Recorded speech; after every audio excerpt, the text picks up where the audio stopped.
టేంకమండ వద్ద అమరజ్యోతిని సీఎం కేసీఆర్ ప్రారంభించారు. కొవ్వొత్తుల వెలుగులతో అమరులకు నివాళులర్పించారు కేసీఆర్. ఇక అమరవీరుల కుటుంబాలను సత్కరించారు. తెలంగాణ రాష్ట్ర ఉద్యమ చరిత్ర చాలా పెద్దని ముఖ్యమంత్రి కేసీఆర్ అన్నారు. ఉద్యోగులు, ఉపాధ్యాయులంతా కలిసి పోరాడారన్నారు. టీఎన్జీఓలు కూడా కలిసికట్టుగా పోరాడని చెప్పారు. ఇక స్వరాష్ట్రంలో అమరుల ఆశయాల సాధనకు కృషి చేస్తున్నామని ముఖ్యమంత్రి కేసీఆర్ పేర్కొన్నారు.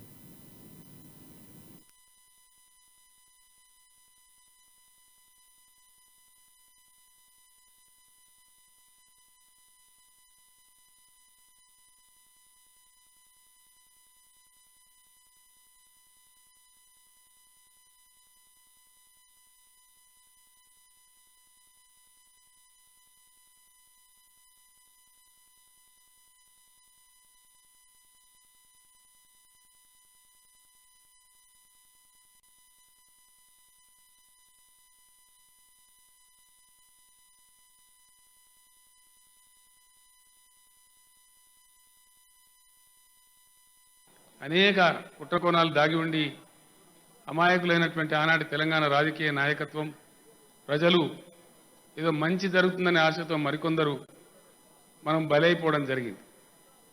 ఆ తర్వాత 8-9 సంవత్సరాలకే ఇబ్బందులు మొదలై మొట్టమొదట ఖమ్మం జిల్లా ఇల్లెందులో ఒక ఉద్యమ పొలికేక రావడం, అక్కడి నుంచి 65-66 నుంచి మొదలుకొని 67కు చేరేటప్పటికీ అది యూనివర్సిటీలకు విద్యార్థులకు చేరుకోవటం. చాలా ధైర్యశాలులు మా స్వామిగౌడ్ గారు నా ముందరనే ఉన్నారు.